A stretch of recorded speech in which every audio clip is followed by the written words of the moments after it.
وہ خدا ہی حقیقت میں ذی شان ہے۔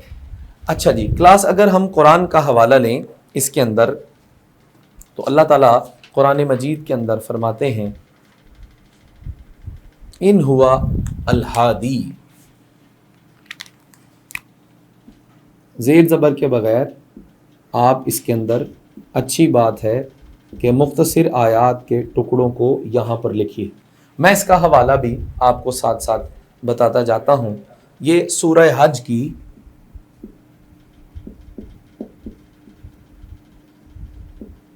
اس میں باقاعدہ اگر آپ نمبر بھی لکھنا چاہیں تو آیت نمبر 54 ہے۔ ان ہوا الہادی، بے شک اللہ ہی ہدایت دینے والا ہے، بے شک اللہ ہی ہدایت دینے والا ہے۔ جی کلاس، اس سے آگے چلیے تو اللہ تعالیٰ یہاں فرماتے ہیں، آپ دیکھیے گا اس کا حوالہ لکھنے لگا ہوں کہ جس نے کی جستجو مل گیا اس کو تو، یعنی جو اللہ کو، میں نے ایک حوالہ آپ کو دیا ہے اس سے پہلے، لیس الانسان الا ما سعی، انسان کے لیے وہی کچھ ہے جس کی جو اس کے لیے جو کرتا ہے۔ حدیث میں آتا ہے نا، انسان چل کر آتا ہے وہ اور وہ دوڑ آتا ہے، وہ ایک ہاتھ آتا ہے، کہا انسان ایک ہاتھ آتا ہے اور میں 2 ہاتھ آتا ہوں، وہ چل کر آتا ہے اور میں دوڑ پر آتا ہوں۔ تو آپ یہاں پر ایک حدیث کا مفہوم بھی لکھ سکتے ہیں۔ اور جس نے کی جستجو، اس کے اندر آپ فذکرونی اذکرکم، تم مجھے یاد کرو۔ یہ سورۃ البقرہ کی آیت نمبر 152 ہے، سورہ البقرہ کی آیت نمبر 152 ہے۔ فذکرونی، تم مجھے یاد کرو، تم مجھے یاد کرو، میں تمہیں یاد کروں گا۔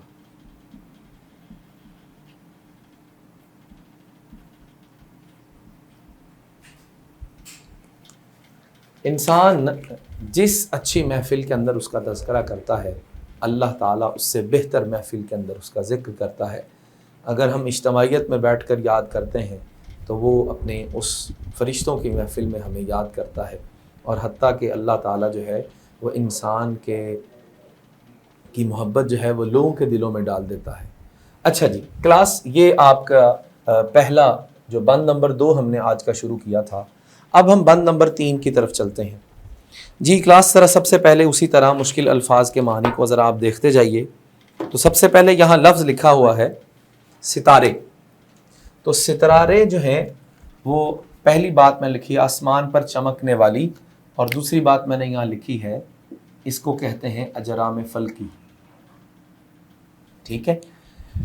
آباد ہے ایک جہاں، یعنی ایک تو یہ دنیا ہے اور پھر پوری کائنات ہے، اور کائنات کے اندر پایا جانے والا ایک ستارہ ہے، اور پورے ستاروں کا یہ جو جھرمٹ ہے، ہر ستارہ اپنی ایک الگ دنیا رکھتا ہے۔ کیونکہ ہم نے اس سے پہلے ہم پڑھ چکے ہیں پہلے بند میں بھی کہ وہ کیا ہے، وہ رب العالمین ہے۔ یہاں پر آپ اس کا حوالہ دے سکتے ہیں کہ تمام تعریفیں اور شکر اللہ رب العالمین کے لیے ہیں۔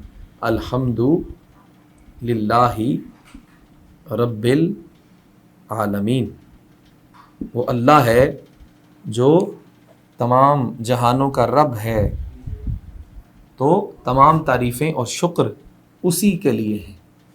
تو وہ رب العالمین ہے جس نے اس پوری کائنات کو بنایا ہے۔ تو شاعر اللہ تعالیٰ کی تعریف بیان کرتے ہوئے کہتے ہیں کہ ہر ستارے کے اندر ایک جہاں بس رہا ہے۔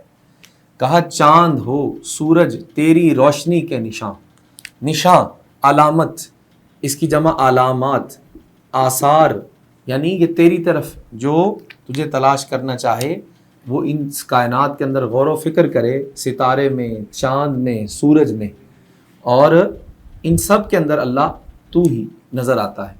کہ پتھروں کو بھی تو نے عطا کی زباں۔ آپ نے دیکھا ہوگا کلاس کہ آپ کسی قدرتی مناظر کے اوپر جائیں جہاں چشموں سے پانی نکلتا ہے، خصوصاً شمالی علاقہ جات کی طرف، تو وہاں پر آپ دیکھیں گے کہ پتھروں سے پانی نکل رہا ہوتا ہے۔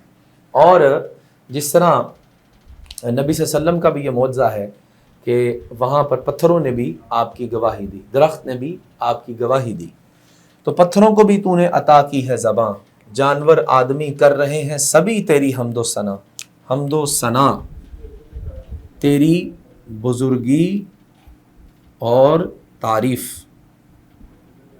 جی کلاس، اب ہم اس کے تقریباً ہر مصرے کو ہم نے آسان الفاظ میں دیکھ لیا، اس کے مشکل الفاظ کے معنی کو دیکھ لیا۔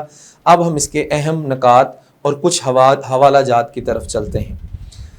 اگر دیکھا جائے تو کہا وقام رَوْ منیرا، قرآن میں آتا ہے وقام رَوْ منیرا، یہ سورہ فرقان ہے اور اس کی آیت نمبر 61 ہے۔ سورہ فرقان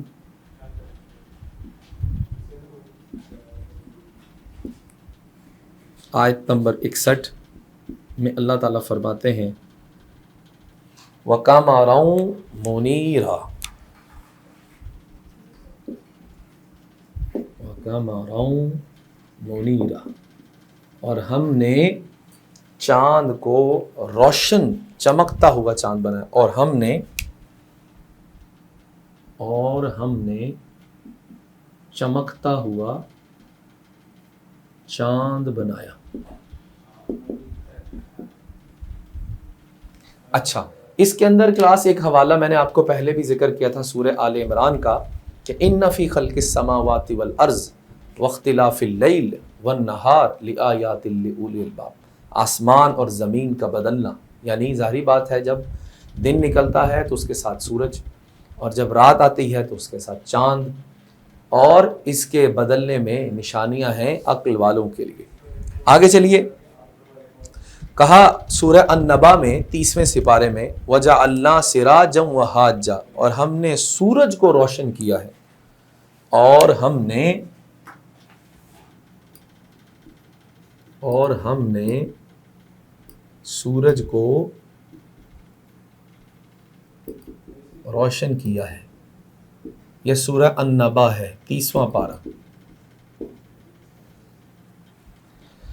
ہاں جی عزیز طلبہ و طالبات، اگر اب آگے چلیں تو سورہ بنی اسرائیل میں آتا ہے یہ جو آپ کا آخری جانور آدمی کر رہے ہیں سبھی تیری حمد و ثنا اے خدا اے خدا، تو یہاں پر وہ اللہ تعالیٰ کو مخاطب کرتے ہوئے کہتے ہیں اللہ سورج کیا، اللہ ستارے کیا، چاند کیا، پتھر کیا، پہاڑ کیا، معدنیات کیا، جانور اور انسان کیا، یعنی جاندار، اور یعنی جانداروں میں انسان بھی، حیوان بھی، چرند بھی اور پرند بھی، سب تیری حمد و ثنا بیان کر رہے ہیں، تیری بزرگی بیان کر رہے ہیں، تیری پاکی بیان کر رہے ہیں۔ اور ہم نماز کا ایک حوالہ بھی لکھ سکتے ہیں سبحانک اللہم، کہ اے اللہ تو پاک ہے، اے اللہ تو پاک ہے، وَبِحَمْدِکَ، اور تعریف تیرے ہی لیے ہے، وَتَبَارَكَ اسْمُکَ، اور بابرکت ہے تیرا نام، اور بلند و بالا ہے تیری بزرگی۔ عزیز طلبہ و طالبات، امتحانی نقطہ نظر سے ذرا دوبارہ دیکھیے، سب سے پہلے آپ شعر لکھیں گے، اس کے بعد نظم کا عنوان لکھیں گے، شاعر کا نام اور لفظی مفہوم لکھیں گے، تشریح، اور ان اہم نکات کی صورت کے اندر آپ اپنی تشریح کو مکمل کریں گے۔ کم سے کم 2 سے 3 حوالہ جات آپ ضرور دیں گے۔ آپ سمجھیے کہ ہر مصرے کے اندر کوئی ایک آیت اور ایک شعر کا حوالہ دینا لازمی ہے، یوں آپ امتحانات میں اچھے نمبر حاصل کر سکتے ہیں۔ عزیز طلبہ و طالبات، مجھے امید ہے اس کے مشکل الفاظ کے معنی، مختصر تشریح اور اہم نکات آپ کو ضرور سمجھ میں آئے ہوں گے۔ اگلے لیکچر میں ملاقات ہوتی ہے جس کے اندر ہم بند نمبر 4 اور اس کی مشق کو دیکھیں گے، تو یوں آپ کی حمد، جو نظم حمد ہے، اس کے لیکچر کی سیریز جو ہے وہ مکمل ہو جائے گی۔ انشاءاللہ آپ سے اگلے لیکچر میں ملاقات ہوتی ہے۔ السلام علیکم ورحمۃ اللہ وبرکاتہ۔